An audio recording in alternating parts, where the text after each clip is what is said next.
안녕하세요. 저는 올해 82세가 된 이순옥이라고 합니다.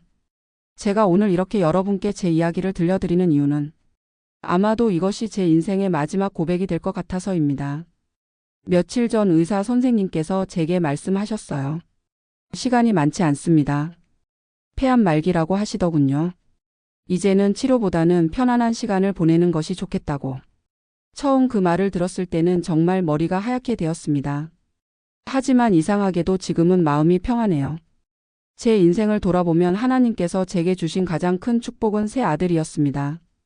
그런데 그 세 아들이 모두 목사가 되었다는 것을 사람들은 기적이라고 말하더군요. 정말 그럴까요? 큰아들 영수는 지금 부산에서 1000명이 넘는 교회를 섬기고 있고, 둘째 영우는 서울에서 젊은이들을 위한 교회를 개척했습니다. 그리고 막내 영기는, 막내 이야기는 조금 복잡해요. 나중에 천천히 말씀드리겠습니다. 저희 집안이 원래 독실한 기독교 집안이었던 건 아니에요. 남편과 저는 결혼 당시 교회와는 거리가 멀었거든요. 그런데 어떻게 해서 세 아들이 모두 목사가 되었을까요? 그 이야기를 하려면 지금으로부터 40년 전으로 돌아가야 합니다. 1984년 영수가 11살, 영호가 9살, 막내 영기가 6살이던 그해 겨울이었어요. 그때 저는 38살이었습니다. 지금 생각해보면 참 젊었던 나이지만 그때는 온 세상이 무너진 것 같았어요. 남편이 갑작스럽게 세상을 떠났거든요. 남편은 건설 현장에서 일하는 기술자였어요. 성실하고 가정적인 사람이었죠. 그런데 그해 11월 어느 추운 날 현장에서 크레인 사고가 났습니다. 병원으로 급히 실려갔지만 너무 늦었어요. 장례식장에서 세 아이들이 아버지를 부르며 우는 모습을 보며 저는 정말 어떻게 살아야 할지 모르겠더라고요. 남편이 남긴 건 집 한 채와 약간의 저축금, 그리고 어린 세 아들뿐이었어요. 그때까지 저는 전업주부였거든요. 돈 벌 줄도 모르고 사회 경험도 거의 없었어요. 친정 어머니는 일찍 돌아가셨고 시댁에서는 도움을 기대하기 어려운 상황이었습니다. 장례를 치르고 집에 돌아왔는데 아이들이 아빠가 언제 오냐고 자꾸 물어보는 거예요. 큰아들 영수는 아버지가 돌아가신 걸 알고 있었지만 동생들 앞에서는 울지 않으려고 애쓰고 있었어요. 11살 아이가 어깨에 짐을 진 것 같아 보여서 제 마음이 더 아팠습니다. 그날 밤 아이들이 잠든 후에 저는 방에서 혼자 울었어요. 목 놓아 울면서 하나님께 원망했습니다. 왜 하필 우리 남편을 데려가셨나요? 아이들은 어떻게 키우란 말입니까? 저 혼자서는 도저히 감당할 수 없어요. 그런데 그때였어요. 갑자기 마음속에 평안이 찾아왔어요. 누군가 제 어깨를 토닥여 주는 것 같은 느낌이었습니다. 그리고 머릿속에 이런 생각이 들었어요. 내가 혼자가 아니다. 내가 함께 하겠다. 그게 제가 하나님을 처음 만난 순간이었어요. 다음 날부터 저는 동네 교회를 찾아갔습니다. 작은 개척 교회였는데 목사님과 사모님께서 저를 정말 따뜻하게 맞아주셨어요. 제 사정을 말씀드리니까 교회에서 도시락 만드는 일자리를 주셨고 아이들도 교회에서 돌봐주겠다고 하시더라고요. 처음에는 도시락 만들기가 쉽지 않았어요. 새벽 4시에 일어나서 준비하고 오전 내내 도시락을 만들어 배달하고 오후에는 교회 청소를 도와드렸어요. 하루 벌어서 하루 사는 생활이었지만 그래도 아이들과 함께 살 수 있어서 감사했습니다. 아이들도 교회 생활에 잘 적응했어요. 특히 큰아들 영수는 성경 말씀을 읽는 걸 좋아했고 둘째 영우는 찬양을 잘 불렀어요. 막내 영기는 아직 어렸지만 교회 할머니들이 예뻐해 주셔서 늘 밝게 웃었습니다. 그렇게 몇 년이 지났어요. 저는 도시락 만드는 일에서 시작해서 나중에는 작은 반찬 가게를 차릴 수 있게 되었어요. 하나님께서 길을 열어주신 거죠. 아이들도 무럭무럭 자라서 영수는 고등학생이 되었고 영우도 중학생, 영기는 초등학교에 들어갔어요. 그런데 어느 날 큰아들 영수가 저에게 이런 말을 했어요. 엄마, 저는 목사가 되고 싶어요. 처음에는 깜짝 놀랐어요. 목사라는 건 특별한 사람들이 되는 거라고 생각했거든요. 게다가 우리 형편에 신학교 보낼 돈이 있나 싶었고요. 영수야, 목사가 되려면 신학교를 가야 하는데 우리 형편이 그렇게 넉넉하지 않단다. 그랬더니 영수가 이렇게 대답했어요. 엄마, 하나님께서 원하시면 길을 만들어 주실 거예요. 엄마가 항상 그렇게 말씀하셨잖아요. 그 말을 듣고 제가 울컥했어요. 제가 아이들에게 늘 하던 말이었거든요. 하나님께서 원하시면 길을 만들어 주신다. 어려울 때마다 아이들에게 했던 그 말을 아들이 되돌려 주는 거였어요. 결국 영수는 신학교에 진학했어요. 장학금도 받았고 아르바이트도 하면서 스스로 학비를 마련했습니다. 제가 도와줄 수 있는 건 생활비 정도였지만 영수는 불평 한 번 하지 않았어요. 영수가 신학교 2년생일 때 둘째 영호도 이런 말을 했어요. 엄마, 저도 형처럼 목사가 되고 싶어요. 이번에는 조금 덜 놀랐어요. 영호도 어려서부터 교회에서 자랐고 찬양대에서 활동하며 봉사하는 걸 좋아했거든요. 하지만 걱정이 되긴 했어요. 큰아들도 아직 신학교 다니고 있는데 둘째까지 신학교를 보내려면 경제적으로 더 어려워질 테니까요. 그때 저는 반찬 가게 일 외에도 새벽에 우유 배달을 시작했어요. 하루에 3시간도 채 못 자면서 일했지만 아이들이 하나님의 일꾼이 되겠다는데 어떻게 말릴 수 있겠어요? 영호도 형처럼 열심히 공부했어요. 성적도 좋았고 학교에서도 모범적인 학생이었습니다. 영수는 목회학을 전공했고 영호는 찬양사역에 관심이 많아서 교회 음악을 전공했어요. 그런데 정말 놀라운 일이 일어났어요. 막내 영기까지 고등학교 3학년이 되어서는 엄마, 저도 형들처럼 목사가 되고 싶어요라고 하는 거예요. 이때는 정말 하나님이 저희 집에 특별한 계획이 있으신 거구나 싶었어요. 세 아들이 모두 같은 꿈을 갖다니 이게 우연일 수는 없잖아요. 하지만 영기는 형들과 조금 달랐어요. 어려서부터 성격이 예민하고 생각이 많은 아이였거든요. 신학교에 들어가서도 신앙에 대해 질문을 많이 했어요. 엄마, 정말 하나님이 계실까요? 성경에 나오는 기적들이 정말 일어난 일일까요? 이런 질문들을 자주 했어요. 처음에는 당연히 믿어야 하는 거라고 답했는데 영기는 납득하지 못하겠다는 표정이었어요. 큰아들 영수는 신학교를 졸업하고 바로 교회에서 전도사로 일을 시작했어요. 작은 교회였지만 성도들이 영수를 정말 좋아했어요. 설교도 은혜롭게 했고 신방도 열심히 다녔거든요. 둘째 영호는 교회 음악으로 석사 과정까지 마치고 찬양 사역자로 여러 교회를 다니며 집회를 인도했어요. 영호의 찬양을 들으면 정말 하늘의 소리 같다는 말을 많이 들었어요. 두 아들이 모두 하나님의 일을 하고 있다는 게 너무 감사했어요. 그런데 막내 영기만은 계속 고민이 많았어요. 신학교 3년차가 되어서는 아예 이런 말까지 했어요. 엄마, 저는 목사가 될 자격이 없는 것 같아요. 믿음도 부족하고 성경 말씀도 확신이 서지 않아요. 그 말을 듣고 제 마음이 아팠어요. 세 아들 중에서 가장 똑똑하고 성실한 아이가 영기였는데 오히려 그런 성격 때문에 신앙의 확신을 갖지 못하는 거였어요. 그래서 저는 영기에게 이렇게 말했어요. 영기야, 내가 의심한다고 해서 믿음이 없는 게 아니란다. 성경에 나오는 도마도 의심했지만 결국 예수님을 믿게 되었잖아. 내가 고민하는 것도 하나님께서 허락하신 과정일 거야. 영기는 신학교를 졸업했지만 바로 목회를 시작하지는 않았어요. 대신 일반 회사에 취직해서 사회생활을 해보겠다고 했어요. 저는 속상했지만 아들의 결정을 존중해 주기로 했어요. 큰아들 영수는 30살에 결혼하고 부산으로 내려가서 개척 교회를 시작했어요. 처음에는 성도가 20명도 안 되는 작은 교회였지만 영수의 성실한 목회로 조금씩 성장해서 지금은 1000명이 넘는 큰 교회가 되었어요. 둘째 영호도 서울에서 청년들을 대상으로 하는 교회를 개척했어요. 찬양이 중심이 되는 예배를 드리는데 젊은이들이 많이 찾아와요. 영호 역시 좋은 사모를 만나 행복한 가정을 꾸렸고요. 그런데 막내 영기는 여전히 신앙 고민을 하면서 회사 생활을 계속하고 있었어요. 결혼도 늦어지고 교회도 제대로 나가지 않는다고 해서 걱정이 많았어요. 큰아들과 둘째 아들은 저에게 이렇게 말했어요. 어머니, 영기를 너무 재촉하지 마세요. 하나님께서 때가 되면 이끄실 거예요. 하지만 저는 마음이 편하지 않았어요. 세 아들이 모두 목사가 되기를 소원했는데 막내만 다른 길을 가고 있으니까요. 그러던 중에 올해 초 제가 기침을 심하게 하기 시작했어요. 처음에는 감기려니 했는데 한 달이 지나도 낫지 않더라고요. 가슴도 답답하고 숨쉬기도 힘들어서 병원에 갔어요. 검사 결과는 충격적이었어요. 폐암 3기였습니다. 의사 선생님은 수술과 항암 치료를 권하셨지만 제 나이를 고려할 때 완치는 어렵다고 솔직하게 말씀해 주셨어요. 아들들에게 말하기가 정말 어려웠어요. 특히 영수와 영호는 목회 때문에 바쁘고 영기는 아직 신앙 고민 중이라 더 걱정을 끼쳐드리고 싶지 않았거든요. 하지만 결국은 말할 수밖에 없었어요. 세 아들 모두 정말 놀라더라고요. 영수는 부산에서 바로 올라왔고 영호도 모든 일정을 취소하고 병원으로 달려왔어요.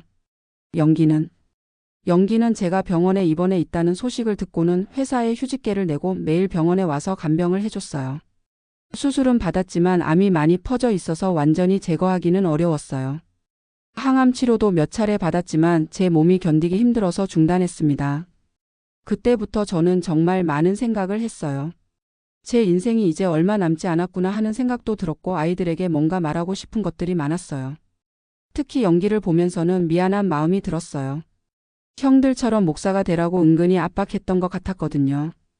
영기는 제 병 간호를 하면서도 여전히 신앙에 대한 의문을 갖고 있는 것 같았어요. 어느 날 밤 영기가 저에게 이런 말을 했어요. 엄마 죄송해요. 형들처럼 목사가 되지 못해서. 그 순간 제 마음이 너무 아팠어요. 아들이 저 때문에 죄책감을 갖고 있었던 거예요. 영기야, 엄마는 내가 목사가 되든 안 되든 상관없어. 다만 하나님을 믿고 살았으면 좋겠다는 마음뿐이야. 하지만 엄마는 세 아들이 모두 목사가 되기를 원하셨잖아요. 그건 엄마의 욕심이었을지도 몰라. 하나님께서 내게 다른 계획이 있으실지도 모르는 거야. 그날 밤 영기와 오랫동안 이야기했어요. 영기는 그동안 숨겨왔던 속마음을 털어놨어요. 엄마, 저는 정말 하나님을 믿고 싶어요. 그런데 머리로는 이해가 안 되는 부분들이 너무 많아요. 어떻게 하면 형들처럼 확신을 가질 수 있을까요? 저는 영기에게 이렇게 말했어요. 영기야, 믿음이라는 건 머리로 이해하는 게 아니야. 마음으로 느끼는 거란다. 엄마가 아버지 잃고 혼자 너희들 키울 때 하나님이 계시다는 걸 머리로 안 게 아니라 마음으로 느꼈어. 내 마음이 평안해질 때까지 기다려도 돼. 며칠 후 의사 선생님께서 저를 따로 부르셨어요. 이제 시간이 많지 않다고 몇 개월 정도라고 말씀하시더라고요. 집에서 편안하게 지내는 게 좋겠다고 하시면서요. 그 말을 듣고 저는 오히려 마음이 편해졌어요. 이제 정말 하나님께서 부르시는구나 하는 생각이 들었거든요. 집으로 돌아와서 아들들과 며느리들 그리고 손주들과 함께 시간을 보내고 있어요. 영수의 아들 둘, 영호의 딸 하나 모두 귀엽고 똑똑한 아이들이에요. 그런데 가장 큰 변화는 영기에게서 일어났어요. 제 병 간호를 하면서 영기의 신앙이 조금씩 회복되기 시작한 거예요. 엄마를 보면서 하나님이 정말 계시다는 걸 느껴요. 이런 상황에서도 평안해 하시는 엄마를 보니까 그 평안이 어디서 오는지 알 것 같아요. 영기는 다시 교회에 나가기 시작했고 목사가 되고 싶다는 마음도 다시 생겨났다고 해요. 늦었지만 준비해서 내년에는 신학대학원에 입학하겠다고 하더라고요. 저는 그 말을 듣고 정말 기뻤어요. 하나님께서 제 기도를 들어주신 거구나 싶었거든요. 하지만 동시에 깨달은 게 있어요. 제가 영기에게 했던 압박이 오히려 아들의 신앙을 방해했을지도 모른다는 거예요. 하나님의 때가 있는데 제가 너무 성급했던 것 같아요.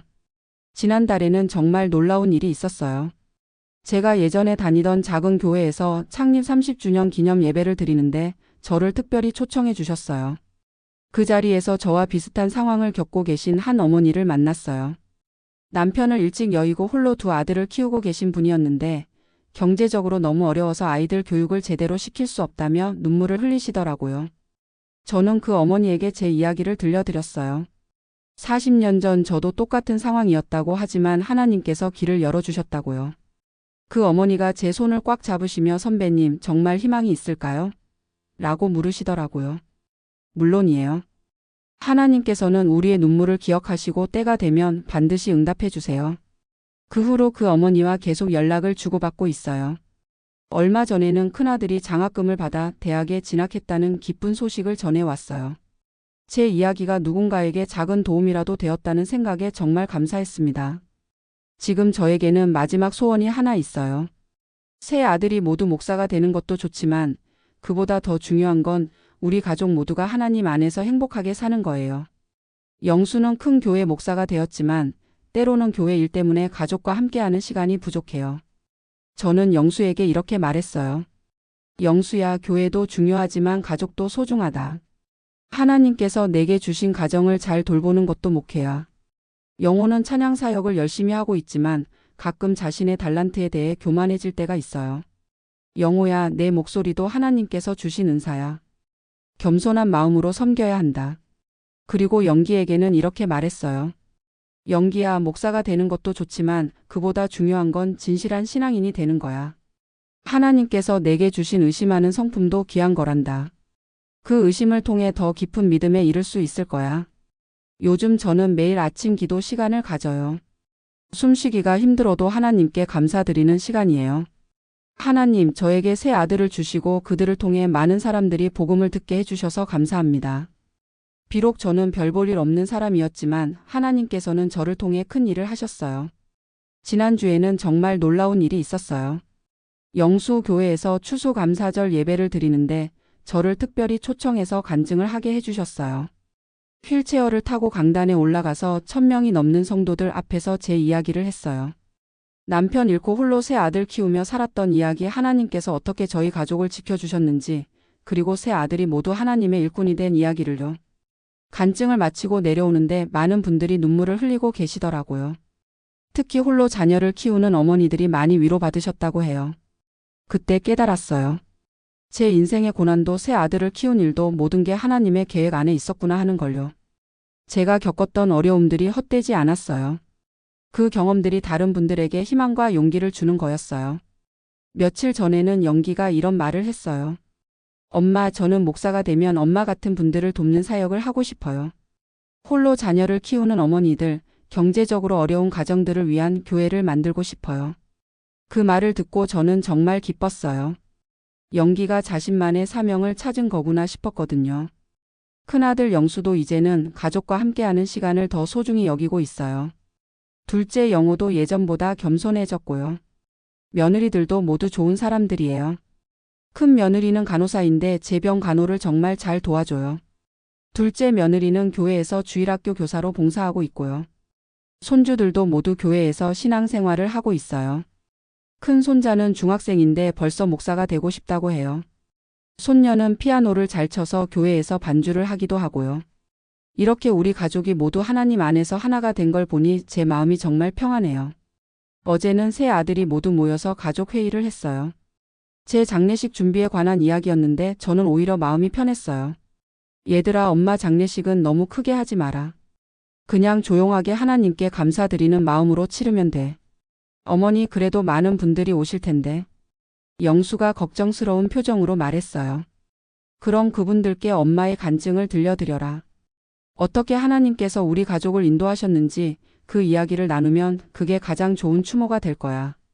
영호는 제 장례식에서 특별 찬양을 하겠다고 했어요. 슬픈 노래가 아니라 하나님께 감사하는 찬양을 부르겠다고요. 영기는 조용히 이런 말을 했어요.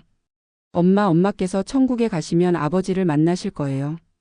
그때 아버지께 전해드릴 말씀 있으세요? 그 말을 듣고 제가 잠시 눈물이 났어요. 40년 전에 세상을 떠난 남편 생각이 났거든요. 아버지께 이렇게 전해드려라. 당신이 걱정했던 세 아들 모두 훌륭하게 잘 자랐다고. 그리고 모두 하나님의 일꾼이 되었다고. 당신도 천국에서 자랑스러워 하실 거라고. 요즘 저는 하루하루가 정말 소중해요. 아침에 눈을 뜨면 하나님께 감사 기도부터 드려요. 또 하루를 허락해 주셔서 감사하다고요. 손주들이 학교에서 돌아오면 제 침대 옆에 앉아서 학교 이야기를 해줘요. 그런 시간들이 정말 행복해요. 큰 손자는 어제 이런 말을 했어요. 할머니는 우리 가족의 히어로예요. 할아버지 없이 아빠들을 키우셔서 모두 목사로 만드셨잖아요. 히어로는 무슨. 할머니는 그냥 하나님의 도구였을 뿐이야. 하나님께서 모든 일을 하셨는 거야. 손녀는 매일 제게 와서 찬양을 불러줘요. 어린 목소리로 부르는 찬양이 천사의 노래 같아요. 들을 때마다 하늘나라가 가까워지는 것 같은 기분이에요. 지난주에는 정말 감동적인 일이 있었어요. 영수교회와 영호교회에서 저를 위한 특별 기도회를 열어주셨어요. 수백 명의 성도들이 모여서 저의 평안한 임종을 위해 기도해 주시더라고요. 그 자리에서 한 권사님께서 이런 말씀을 하셨어요. 순옥 집사님은 정말 현대의 한나와 같은 분이세요. 하나님께 자녀들을 바친 한나처럼 세 아들을 모두 하나님께 드리셨어요. 그 말을 듣고 저는 정말 감사했어요. 제가 성경의 한나와 같다니 과분한 말씀이었지만 마음이 따뜻해졌어요. 영기는 요즘 매일 저에게 성경을 읽어줘요. 시편 23편을 특히 좋아해서 자주 읽어주는데 여호와는 나의 목자시니 내게 부족함이 없으리로다. 이 구절을 들을 때마다 마음이 평안해져요. 정말 그래요. 하나님께서 제 목자가 되어주셔서 지금까지 부족함이 없었어요.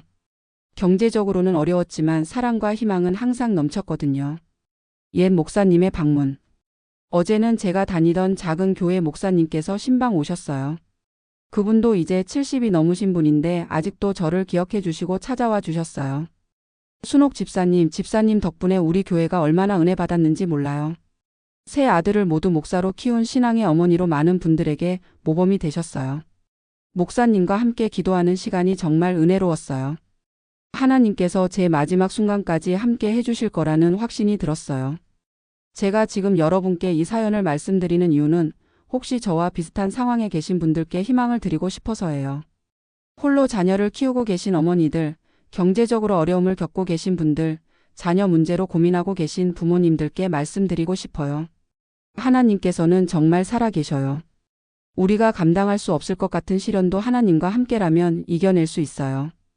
저도 남편을 잃고 세 아들을 혼자 키울 때는 정말 절망적이었어요. 어떻게 살아야 할지, 아이들을 어떻게 키워야 할지 막막했거든요. 하지만 하나님께서는 저를 버리지 않으셨어요. 힘들 때마다 도움의 손길을 보내주셨고 아이들이 바른 길로 갈 수 있도록 인도해 주셨어요. 특히 자녀 교육에 대해서는 부모의 욕심보다 하나님의 뜻을 구하는 게 중요해요. 저도 처음에는 세 아들이 모두 목사가 되기를 원했지만 그것이 제 욕심일 수도 있다는 걸 깨달았어요. 연기를 통해 배운 건 아이들에게는 각자의 때가 있다는 거예요. 부모가 재촉한다고 해서 신앙이 빨리 자라는 게 아니에요. 하나님의 때를 기다리는 인내가 필요해요. 그리고 무엇보다 중요한 건 부모가 먼저 하나님을 신뢰하는 모습을 보여주는 거예요. 아이들은 부모의 말보다 부모의 삶을 보고 배워요. 제가 어려울 때마다 하나님께 의지하는 모습을 아이들이 보고 자랐기 때문에 그들도 자연스럽게 하나님을 믿게 된 것 같아요. 며칠 전에 제 오래된 일기장을 찾았어요. 남편이 세상을 떠난 직후에 썼던 일기들이었는데 읽어보니 정말 절망적인 내용들이 많았어요. 하지만 시간이 지날수록 일기 내용이 달라지더라고요. 하나님께 대한 감사와 희망의 내용들이 늘어났어요. 아이들의 작은 성장에도 기뻐하는 모습들이 보였고요. 그 일기를 보면서 새삼 깨달았어요. 하나님께서 정말 조금씩 단계별로 저를 변화시켜 주셨구나 하는 걸요. 요즘은 잠들기 전에 하나님께 이런 기도를 드려요. 하나님, 제 생명이 언제 끝날지는 모르지만 마지막 순간까지 감사하며 살겠습니다. 새 아들과 며느리들, 그리고 손주들을 잘 지켜주시고 모두가 하나님 안에서 행복하게 살 수 있도록 도와주세요. 그리고 이런 기도도 드려요. 하나님, 제가 천국에 가서 남편을 만나면 우리 아이들이 얼마나 훌륭하게 자랐는지 자랑하겠습니다. 그리고 하나님께서 얼마나 좋으신 분인지 남편에게도 전하겠습니다. 마지막으로 여러분께 꼭 말씀드리고 싶은 게 있어요. 인생은 정말 짧아요. 제가 82년을 살아보니까 어제 아이를 낳은 것 같은데 벌써 손주들이 자라고 있어요. 그 짧은 인생에서 가장 중요한 건 하나님과의 관계예요. 돈도 중요하고 건강도 중요하고 성공도 중요하지만 그 모든 것보다 하나님과의 관계가 가장 소중해요. 왜냐하면 그 관계만이 영원하거든요. 이 세상의 것들은 모두 지나가지만 하나님과의 관계는 영원히 계속돼요. 제가 지금 죽음을 앞두고 있지만 두렵지 않은 이유도 하나님께서 저와 함께 계시기 때문이에요. 그리고 천국에서 남편을 다시 만날 수 있다는 희망이 있기 때문이에요. 세 아들이 모두 목사가 된 것도 감사하지만 그보다 더 감사한 건 우리 온 가족이 하나님을 믿는다는 거예요. 죽음으로 헤어지는 게 아니라 천국에서 다시 만날 거라는 희망이 있거든요. 여러분도 혹시 어려운 상황에 계시다면 포기하지 마시고 하나님께 도움을 구하세요. 하나님께서는 정말 우리의 기도를 들어주세요. 당장 눈에 보이는 응답이 없어도 하나님의 때에 가장 좋은 방법으로 응답해 주실 거예요. 저도 남편을 잃었을 때는 왜 하나님께서 이런 시련을 주시나 원망했어요. 하지만 지금 돌아보니 그 시련이 있었기에 더 큰 축복을 받을 수 있었어요. 세 아들을 혼자 키우는 과정에서 하나님의 사랑을 더 깊이 체험할 수 있었고 그 경험이 아이들의 신앙에도 좋은 영향을 끼쳤어요. 하나님께서는 정말 모든 것을 합력하여 선을 이루시는 분이에요. 어제 영기가 저에게 이런 말을 했어요. 엄마 덕분에 저도 진짜 믿음이 생겼어요. 이제는 확신을 가지고 목사의 길을 갈 수 있을 것 같아요. 그 말을 듣고 저는 정말 기뻤어요. 제 마지막 소원이 이루어진 거나 다름없었거든요. 세 아들이 모두 목사가 되는 것도 좋지만 진짜 중요한 건 진실한 믿음을 갖는 거예요. 형식적인 목사가 아니라 정말 하나님을 사랑하고 사람들을 섬기는 목사가 되는 거죠. 영기가 그런 목사가 될 거라는 확신이 들어요. 의심하고 고민했던 시간들이 오히려 더 깊은 믿음의 밑거름이 될 거예요. 지금 제 곁에서 영수와 영호가 번갈아가며 간병을 해주고 있어요. 두 아들 모두 바쁜 목회 일정이 있지만 어머니를 돌보는 일을 최우선으로 여기고 있어요. 얘들아, 너희들 교회 일도 중요한데 괜찮니? 그러면 두 아들이 이렇게 대답해요. 어머니를 섬기는 것도 하나님을 섬기는 거예요. 교회 성도들도 다 이해해 주셨어요. 정말 기특한 아들들이에요. 하나님께서 제게 얼마나 좋은 아들들을 주셨는지 몰라요. 며느리들도 마찬가지예요. 큰 며느리는 밤낮 없이 제 간병을 도와주고 둘째 며느리는 집안일을 모두 맡아서 해주고 있어요. 친딸보다 더 잘해줘요. 손주들도 할머니가 아프다는 걸 알고 매일 와서 안부를 물어봐요. 어린 마음에 할머니가 빨리 나았으면 좋겠다고 매일 기도한다고 해요. 그런 모습들을 보면서 정말 하나님께서 제게 얼마나 많은 사랑을 주셨는지 느껴요. 가끔 밤에 잠이 안 올 때는 지난 82년의 세월을 되돌아봐요. 정말 파란만장했던 인생이었지만 후회는 없어요. 특히 남편을 잃고 절망했던 그 순간조차 지금 생각해보면 하나님의 계획 안에 있었던 것 같아요. 그 시련이 없었다면 제가 이렇게 깊은 신앙을 갖지 못했을 거예요. 그리고 세 아들도 아버지가 계셨다면 과연 모두 목사가 되었을까 하는 생각도 들어요. 아버지의 빈자리를 하나님으로 채우면서 더 간절히 하나님을 찾게 된 건 아닐까요? 하나님의 섭리는 정말 신비로워요.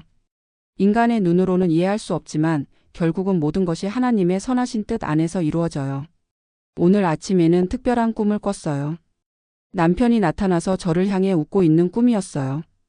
여보, 수고 많았어요. 이제 쉬어오세요. 그런 말을 하는 것 같았어요. 꿈에서 깨고 나니 마음이 참 평안했어요. 아, 이제 정말 하나님께서 부르시는구나 하는 생각이 들었거든요. 아들들에게는 아직 말하지 않았지만 제 마음의 준비는 다 끝났어요. 언제 하나님께서 부르셔도 기쁜 마음으로 갈 수 있어요. 다만 한 가지 아쉬운 건 영기의 결혼을 보지 못하고 갈 것 같다는 거예요. 하지만 그것도 하나님의 뜻이겠죠. 아마 천국에서 지켜볼 수 있을 거예요. 마지막으로 이 사연을 듣고 계신 모든 분들께 제 이야기가 조금이라도 도움이 되었으면 좋겠어요. 특히 자녀를 키우고 계신 부모님들께는 아이들을 위해 무엇보다 기도해 주시라고 말씀드리고 싶어요. 부모의 기도보다 강한 힘은 없어요. 그리고 어려운 상황에 계신 분들께는 절대 포기하지 마시라고 말씀드리고 싶어요. 하나님께서는 정말 우리의 눈물을 기억하세요. 때가 되면 반드시 위로해 주실 거예요. 제가 82년을 살면서 확신하게 된 건 하나님은 정말 사랑이시라는 거예요. 우리가 이해할 수 없는 일들도 결국은 사랑으로 허락하신 일들이에요. 이제 제 이야기를 마치겠습니다. 긴 시간 들어주셔서 정말 감사해요. 하나님의 축복이 여러분 모두에게 함께 하시기를 기도하겠습니다. 그리고 언젠가 천국에서 다시 만날 수 있기를 소망합니다. 감사합니다.